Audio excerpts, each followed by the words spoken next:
I just want us to, but first and foremost, how many Tanzanians are in the room? By show of hands. I just want to be sure I'm talking to the right people first. I'm not being discriminating, but I have a purpose for this question. But can I ask you to stand up? I'm sorry. Can I just ask Tanzanians to stand up? I want to be sure I'm talking to the right people. Okay, that's a good number enough. Please sit down. So can I just ask then, how many of you, and God is watching, have read Tanzania Vision 2025? Just they have an idea of what it is about. TDV 2025 that comes to the end in the next 2 years. Again, stand up. Be honest. All right? So it's very important, and please sit down, when we really talk about our development agenda and really wanting to become the country we want, to take stock of where we're coming from. I don't know how many of you were here the year 2000. Maybe some of you were born already, like me, and you're already aware of what is around you, right? And perhaps you felt the reality then. The people who wrote Vision 2025 had some inspirations and clearly wanting or viewing Tanzania to be someplace, somewhere. I remember pretty well, I come from the lake shores, the shores of Lake Victoria. Back in the days, going back home, we used to go back through Kenya. So you get into a car, a bus, Nairobi, Tarime, Sirari, and then you back into Musoma, and the same thing. And I'm sure for people from Bukoba, they will go around again through Uganda to that country.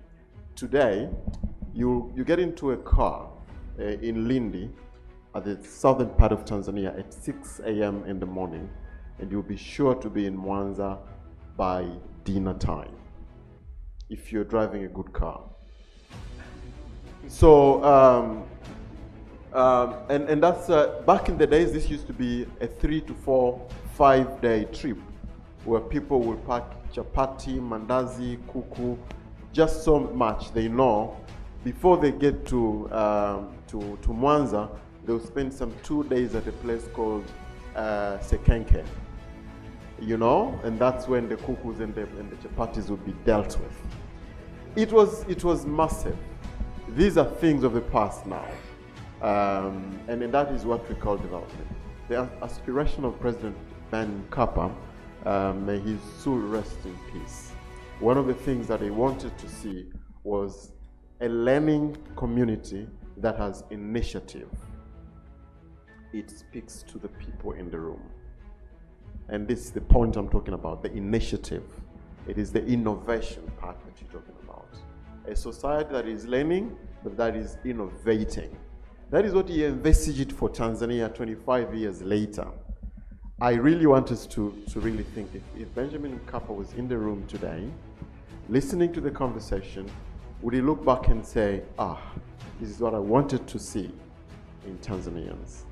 If you ask me, somehow, somewhere, we've made some traction, we've made some progress, because we are thinking, we are innovating, and perhaps we can do better than that. So, do we want to sit back here and rant, to borrow Tambalike's words?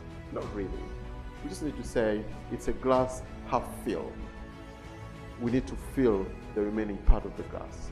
If you're so pessimistic, you will focus on the empty part of the glass and say, you know what, this glass is not full. And you ignore completely the half portion that is already filled and totally discount the work that has been done to get that glass up to that level. I think the message I want to give you now is a reflection of the conversation today, this morning, and I'm sure over the last few days that you've been here, is to really take forward all the positives that we've achieved as a country, as a people, and capitalize on them, really avoiding the mistakes we've done. And I want to outline some of a few things that we've pointed out as blockages. It starts with the people. I'm sure I'll get everybody hands up. How many of you knows about Silicon Valley? Silicon Valley? If you have not heard about Silicon Valley and you're in the room, then you're lying to us. You're in the wrong place. Okay? So there's a story I want to say about Silicon Valley. That place has got tech community institutions, like many of you, these people have access to capital. Like, we're not struggling, we're struggling for capital here. I hear people talking about startups, money here and there. They are surrounded with capital. Am I lying? They are surrounded with top talent. I hear people using the word talent here. Top talent in the true sense of the word. These are people trained from top schools, top universities, probably hands-on, and they know everything. And they probably have a market, and an American market is the largest market when it comes to technology stuff. So they've got capital, they've got people, and they've got the market. And guess what? Have you ever had, or how many of you have had a company filing for bankruptcy in Silicon Valley?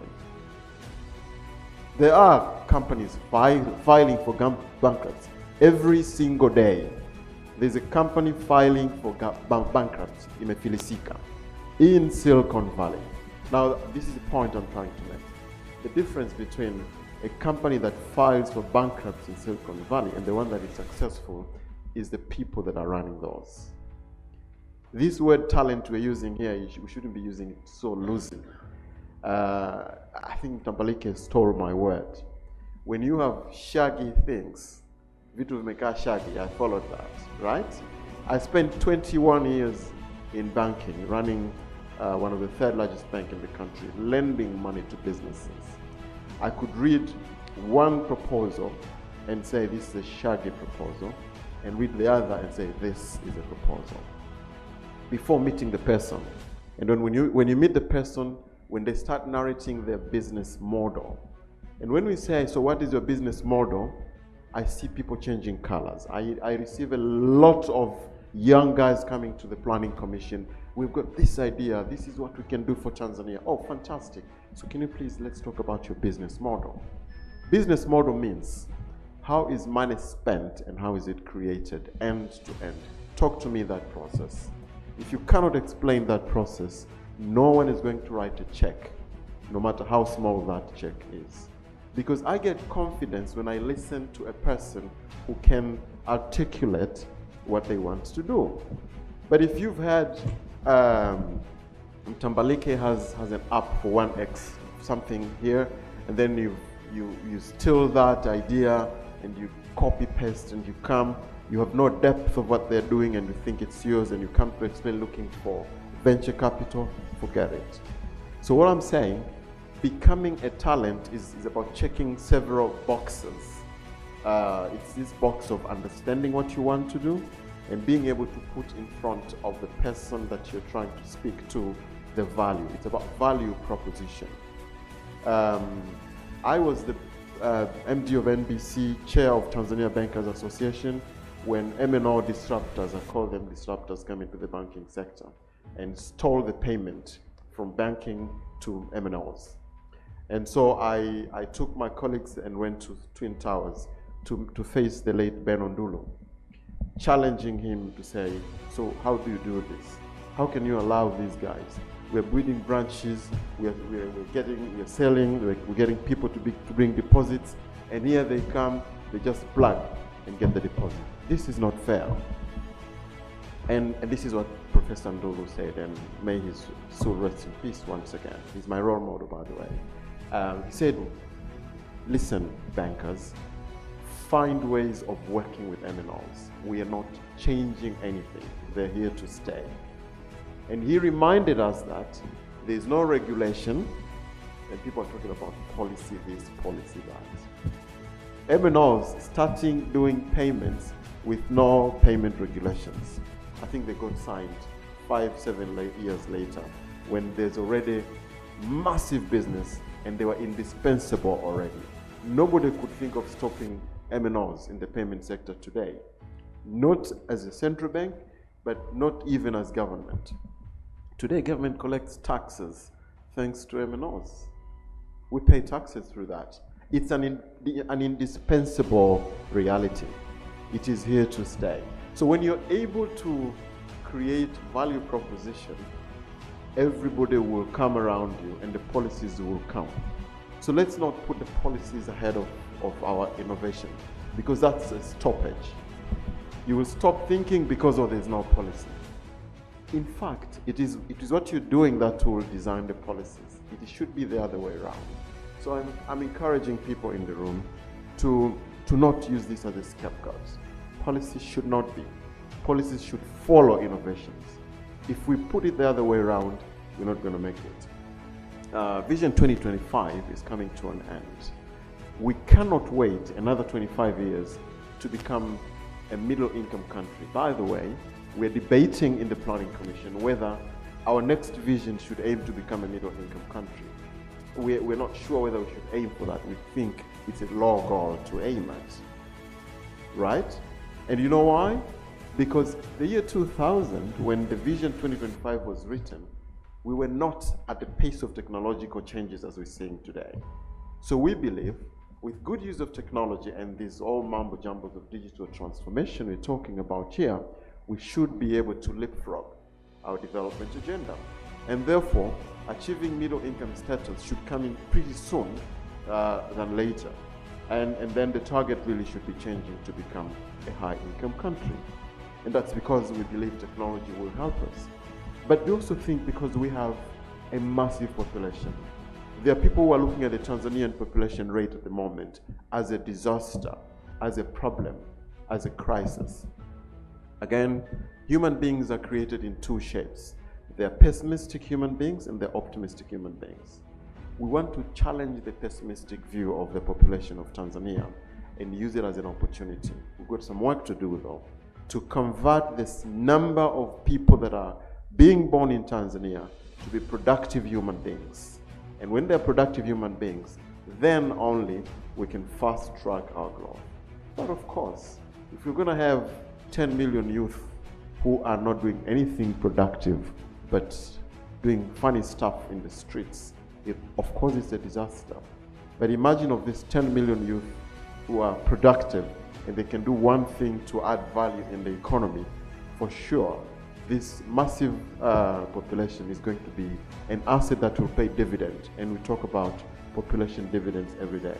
So a big number of youth, coupled with good use of technology and innovation in a supportive environment, should really translate Tanzania to become a significant economy, a significant player on the continent.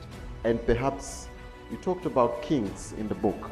Maybe we'll be qualifying into a kings pretty soon as we make use of our potentials that we hear. So I just have to leave this place now. I just want to say, as long as we are able to show value to policymakers, and I'm truly happy that Baraka is here because he is currently running with a docket that will really bring all this together.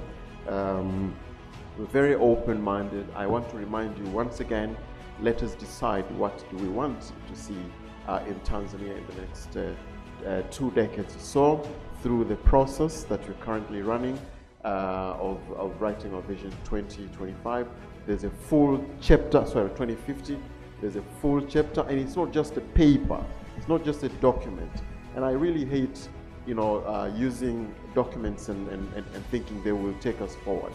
This vision that we're talking about should just do a guiding tool that will guide us into the next level of our development. So there's a full chapter in that blueprint that talks about digital transformation and how we can harness that to fast track our growth. And the people in the room should shape that chapter. I want to stop here, and again, thank you for having me.